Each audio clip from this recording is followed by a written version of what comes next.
Welcome everyone to the 30-minute Midas touch from beautiful Dyersburg, Tennessee at the Herb Welsh Wrestleplex. Now, here is pound for pound and inch for inch, the best of the best in professional wrestling today. A wrestling genius worth his weight in gold. The Golden Boy, Greg Anthony. Ladies and gentlemen, welcome to the 30-minute Midas touch. I am your host, the Golden Boy, Greg Anthony. And with me, as always, is the maestro, Mark Tipton. Well, thank you. The maestro. I do like that that moniker. I'll take that one. And it does create some memories for those who are older WCW fans, positive or negative, but we may get back into that a little bit later on. In today's edition of the 30-minute Midas Touch podcast, we're going to do something that I have always been advised not to do. It has always been recommended to me, and it's common wisdom, or, whatever, it's a cliche, so to speak, that we have always been advised that whenever you are involved in polite conversation, there are subjects that we do not discuss. One of those subjects being religion, which is not what we're going for here. It leaves us with the other subject that you do not mention in polite conversation, and that is politics. Well, today we're going to break that rule, because today we're going to discuss professional wrestling politics. The effect it has, what it is, and positive and negative aspects of it. I'm going to need some help with the positive part, but we're going to discuss that. And so I would like for you to just, for the audience, explain from your point of view, what is politics in professional wrestling, the positive and the negative. Yeah, absolutely. Anything that has to do with money, anything that has to do with any kind of social interaction, there's going to be politics involved. Churches, schools, your work, everything has, inter-office politics kind of stuff going on. So professional wrestling is absolutely no different than anything else. The difference is a lot of our stuff is, to me, there's good politics and there's bad politics. I've been a professional wrestler for 21 years, and you don't get to be a professional wrestler for 21 years and have done anything of merit and not play politics at some level. Because if you don't, you're going to get eaten alive, and if you don't, you're going to be behind the curve no matter what. So, yes, I have played professional wrestling politics from time to time. I consider what I've done good professional politics, good wrestling politics, because my stuff was usually, hey, we don't need to book this guy because he did something detrimental to professional wrestling. He did something bad at a show that I don't want to bring that element into our show or your show or whatever it may be. Bad politics, which I've never done, would be a situation of me going, hey, this guy's better than me, so I don't want you to book him. Right? And I'm going to make up some lame excuse to where you don't need to book him. I'm going to lie about him. I'm going to say things that he didn't actually say, under the radar, so you don't book him. That's bad politics. I've never done that. To me, if someone's good enough to be better than me, then we got two really great wrestlers on the show. Let's build from there. Right? But professional wrestling politics is something that obviously it's the entire dirt sheet industry is based on wrestling politics. So for me, if you want to talk about wrestling politics, it was truly all encompassing when it comes to professional wrestling. So I'm at your mercy to lead us where you need to go on this particular topic.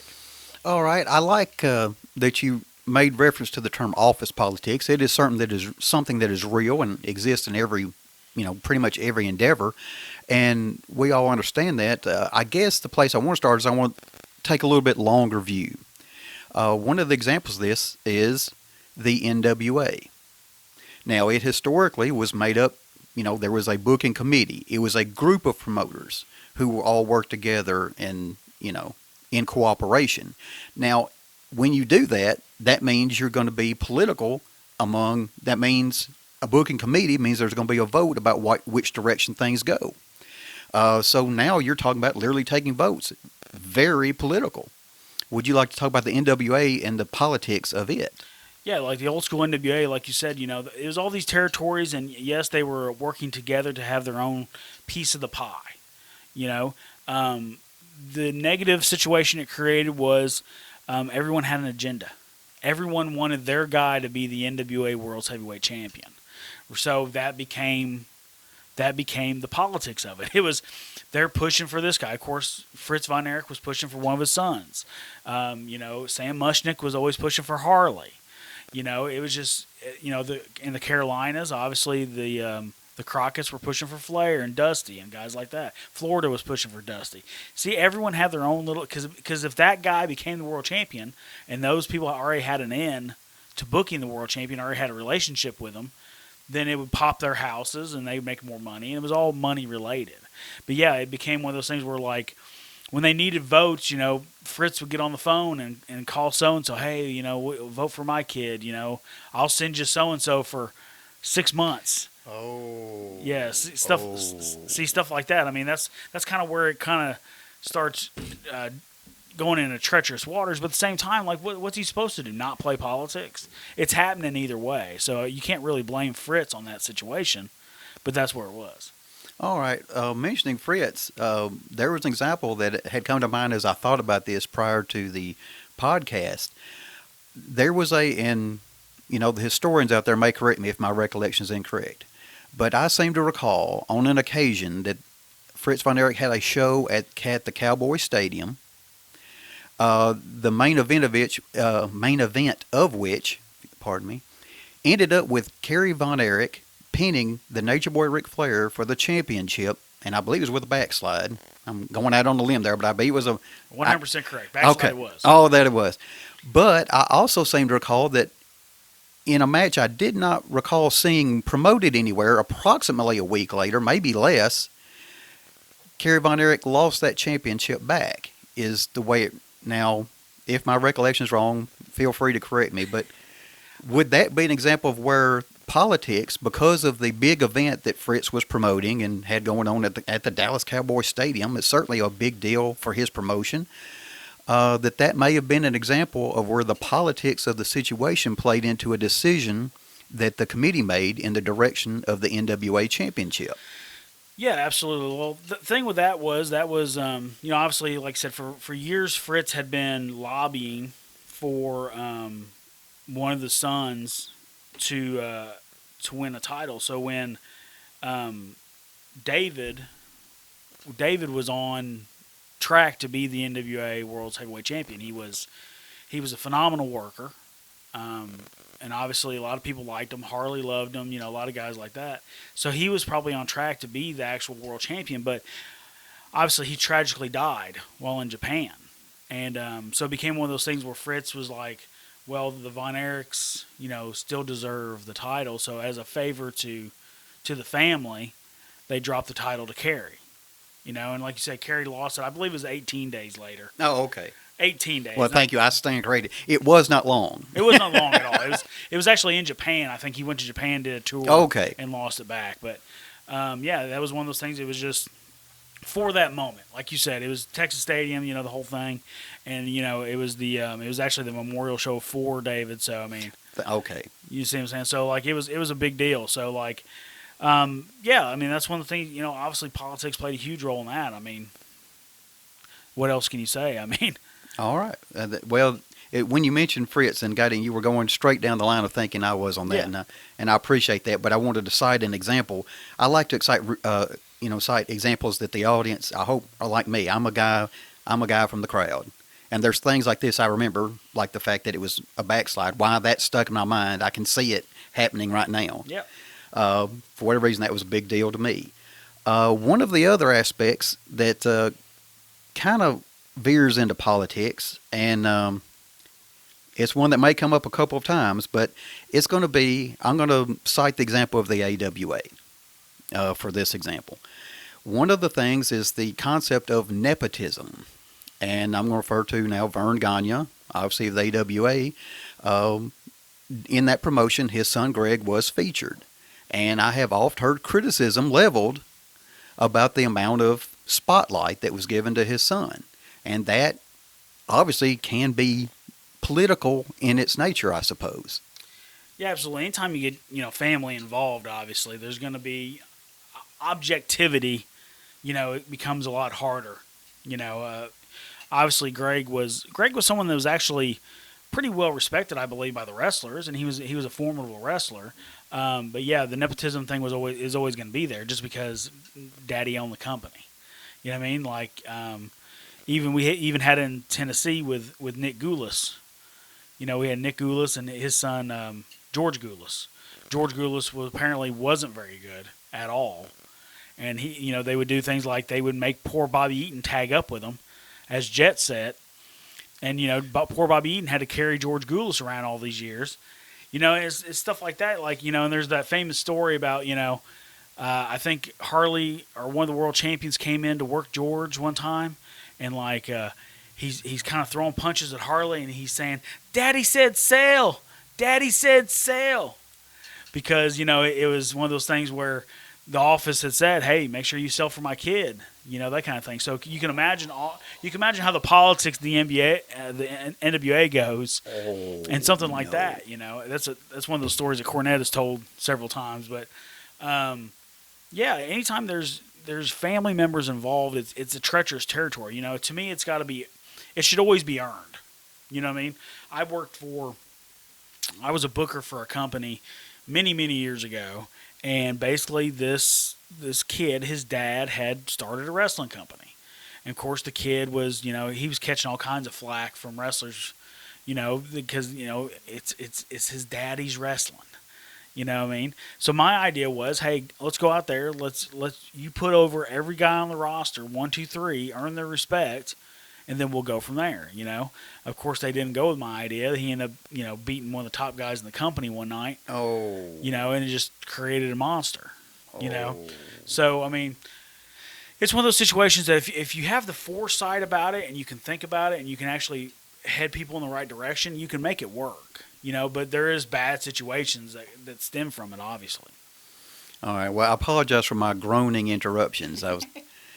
The situation you described were just sounded atrocious. And of all the people to say a phrase like that to, I don't think Harley Race would be someone I would. Right. Daddy said so. Oh, the reaction you might get. Right. Okay. In any event, now this is going to be a less than graceful segue, but this concept brings me to the WWE and Vince McMahon. Now, we have seen a very family-involved promotion. Mrs.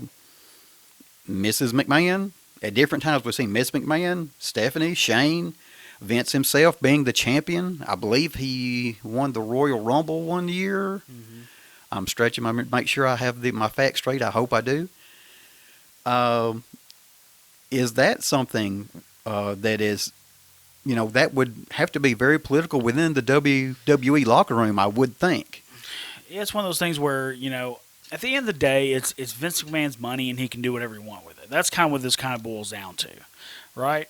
It's kind of how you make this. I think it's more of a character kind of thing than it is anything else. Like my sons, are 13 and 11.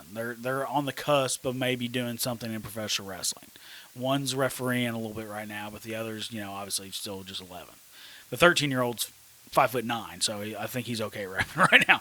But for me, I want them to earn it. I'm not going to give them anything, because no one gave me anything. I mean, you've seen me my whole career. I pretty much had to fight and claw for every monocle of respect that I had to get. So that's kind of what I want my sons to do too. Now, other people have different thought processes about that. Vince McMahon is obviously in a situation where he can push himself, he can push his Shane, he can push Stephanie, he can push, his wife, if he wants to, you know what I mean? And people are under guaranteed contracts, and they're going to tell you, hey, go out there, and if Shane McMahon gives you one left punch, you go down like a ton of bricks, and he's going to pin you. Do I think that's right for business? No, but I'm not a billionaire either. So what do you say to Vince McMahon, who does business that way? For me, like I said, I want people to earn it. I think obviously WWE is just a huge landmine of politics anyway. It's one thing after another. And like I said, the entire dirt sheet industry is based off politics and what's going on behind the scenes and who said this and who said that and, that kind of thing. All right, I'll try to very quickly get through a couple of other examples that came to mind. Now, the first one is going to be the Heartbreak Kid, Shawn Michaels. And when I criticize him on this, if this is considered criticism, I'm going to cite the things I've heard about him. I'm generally talking about the pre-WrestleMania 14 HBK. One of the criticisms I often heard leveled at him was that he would find a way to, for instance, lose a championship without, getting pinned or, really doing something that elevated his opponent, is the way I'll say it. It's something that he had a habit of doing. And would it be fair to say that that's something that was political in that, A, he was allowed to do that sort of thing? Yeah, like, the thing is, too, like Cornette's talked about this several times, too. It's like he doesn't understand why Vince McMahon took as much from Shawn Michaels that he didn't take from anyone else in the company. So I don't know what kind of weird relationship that they have to where that became okay. But at the same time, you have to look at it like this, too. A lot of people want to say, hey, everyone should be treated equally. Everyone should have the same thing across the board. The problem with that is talent isn't equal. You understand? It's Shawn Michaels. He's one of the greatest in-ring performers in the history of our business. Of course, he's going to be given more leeway than the average guy, right? You think Barry Horowitz and Shawn Michaels had the same leverage when it went to coming in Vince's office? Same thing like that. The same thing with me. Like, I've never met Vince McMahon. If I went to work there, I would show up on time, keep my mouth shut, and try to do to the best ability what I was told to do within reason. I'm going to say that because I personally still do have huge standards for myself. But at the same time, you can imagine Hulk Hogan. I've heard many stories of Hogan. He would show up late at house shows and leave early. He would go on third. And he was actually, advertised as the main event, but he would always go on third, and then he would duck out, and then, like, Shawn Michaels and the Rockers were actually the shoot main event to send everyone home happy. So, I mean, like I said, talent's not equal. As much as we want to say, hey, everyone should be treated the same, everyone should be treated fairly, blah, blah, blah, this, it just doesn't work like that. All right. Well, there's one name that I really can't avoid before we move off the WWE. On the subject of kind of backstage politics, Paul Levesque, a.k.a. Triple H, is a name that I cannot avoid discussing. He is someone, the criticisms I've heard leveled at him often revolve around him burying other individuals. That's the term I've heard used. That obviously sounds like you mentioned earlier about a guy going to a promoter and telling him something about another talent. Do you want to speak on Triple H and his political aspects? Yeah, I mean, Triple H, from what I understand, he's always kind of had that mindset, like, hey, get in there and get myself in the best position possible and make the best of it. Obviously, it comes from, him marrying the boss's daughter. Was that a political move, or did he really fall in love with the boss's daughter? That's one of the $1 million questions. We'll never know. But for to say that, his career hasn't benefited from it, I don't think he would be the executive vice president or whatever his title is right now if he didn't marry the boss's daughter. I think he would still be involved in the company some way. He might even still be, a big star like he was, but I don't think he would be in the lifetime position that he's pretty much in now. So as far as burying other wrestlers, I think he went out there and he made a lot of guys. And at the end of the day, though, he was going to beat them 1, 2, 3, and that's how you keep yourself strong in the business. I mean, there's plenty of guys that he went out there and he put over too. He just made everything that he did mean something. When he put over Chris Benoit, it meant something. You know what I mean? We remember that. Even something like Shelton Benjamin, when he put over Shelton Benjamin when Shelton first came over to Raw, he was really trying to make Shelton Benjamin the next big star. It didn't pan out exactly, but he tried nonetheless. So, and of course, everyone always goes back to the Booker T thing. You got WrestleMania 19 where, Booker had this big babyface run. It looked like he was going to win the title at WrestleMania, and then all of a sudden Triple H cuts him off and pedigree 1, 2, 3. So I don't know. I mean, to me, it's it's wrestling, and at the end of the day, whoever is the decision maker and whoever the booker is ultimately going to have the final say. So.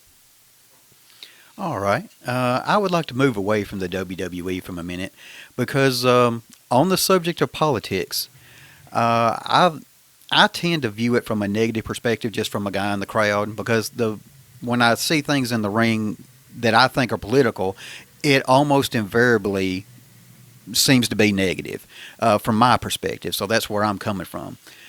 And the subject I want to talk about that seemed to me to be intensely political, and it was what ultimately I view as the demise of WCW.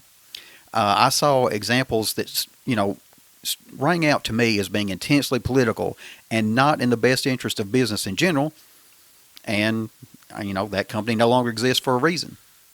Yeah, absolutely. I mean, the problem with WCW, in my opinion, was okay, it was their greatest asset and it was also their greatest detriment. Their greatest asset was that Eric Bischoff was in charge and he was thinking outside the box of professional wrestling. And he was able to take the wrestling in a different direction because he wasn't thinking like a wrestling guy, right? Which is great, right? Problem is, he wasn't a wrestling guy.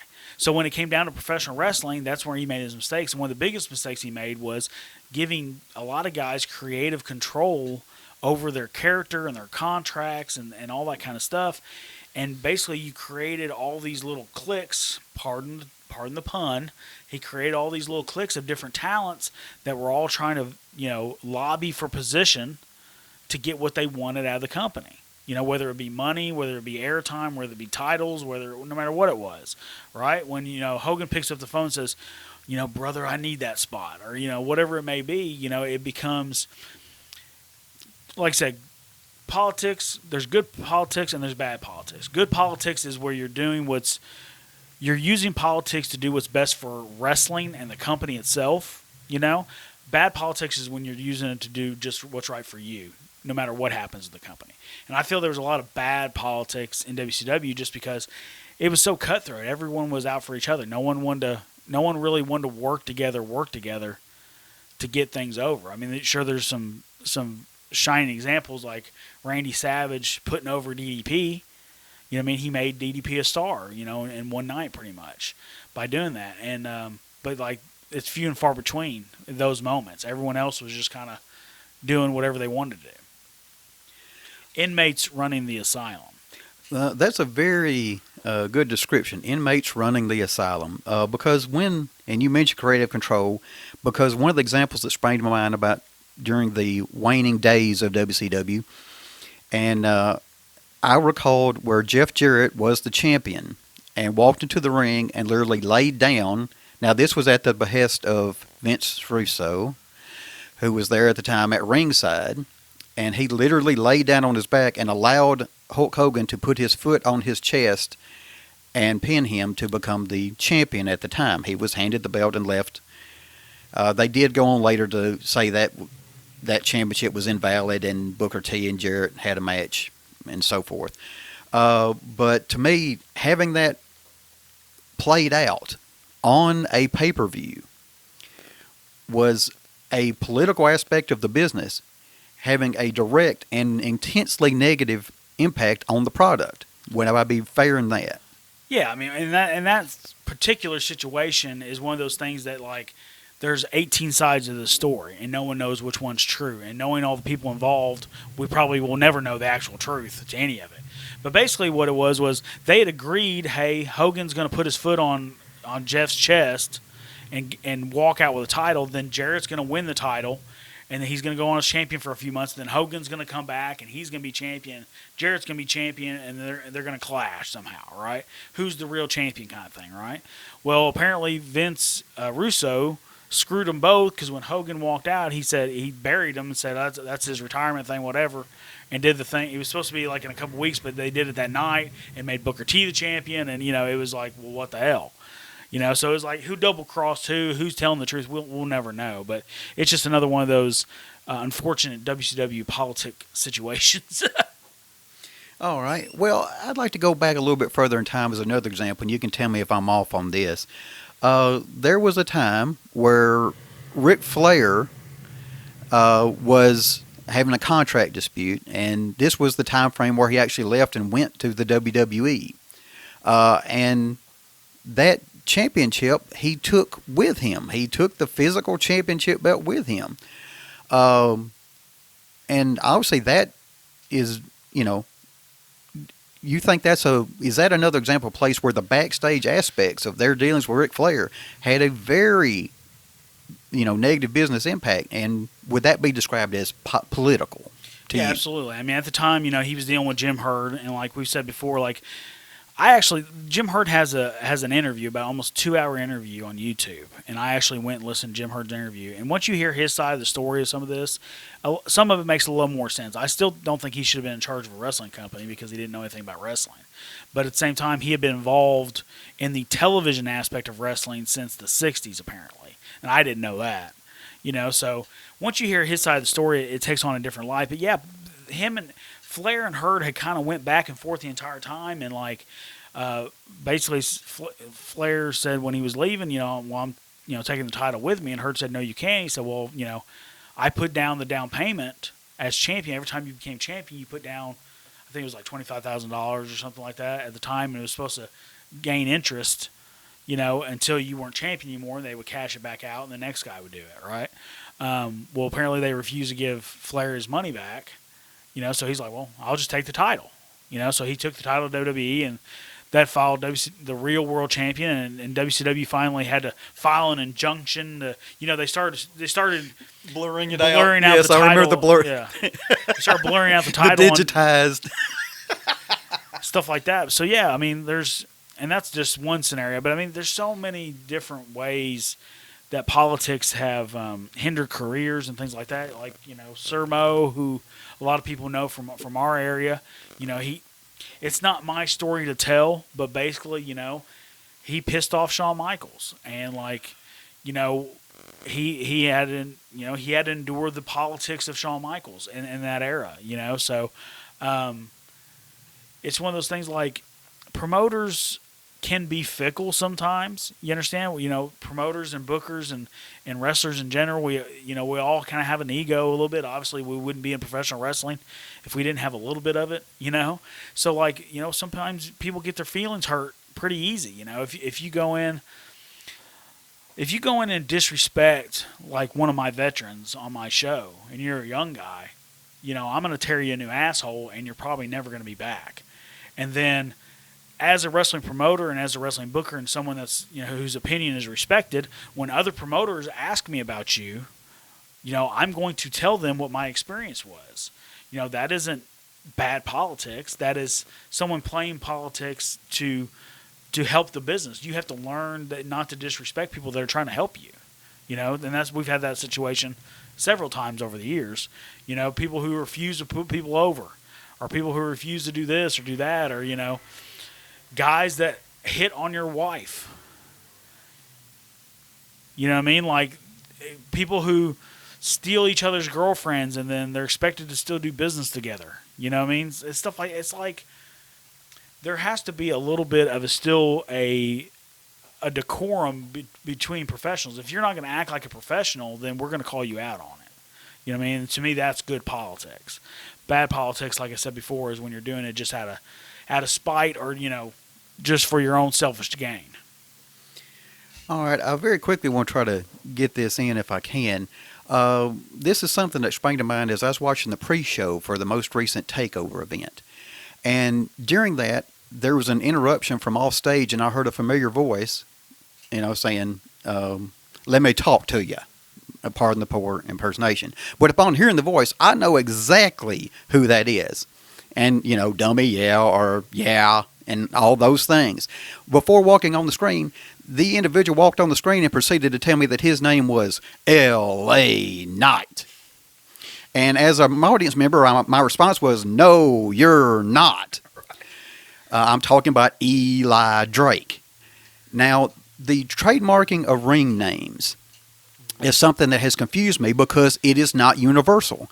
If you explain to me the WWE has an interest in being able to trademark wrestlers' ring names, etc., and so forth, I understand all that. But then I see one of my personal favorites, AJ Styles, debut at the Royal Rumble, and he comes out and he is known as AJ Styles. Right. Not a WWE trademark name, at least I don't think it is anyway. That's something renamed that he's held long before, but he's allowed to use it anyway. John Cena uses his real name. Right. Yeah, it's one of those. It's one, like you said. There's no set rule for it. Like, I feel like if they think that your name that you've created outside WWE is something that's valuable enough for them to bring into the WWE and them use to make money, then basically you retain the value of your name and you can use it, like in AJ Styles. There was nothing else they could call him that would make sense right after him being so successful for so long as AJ.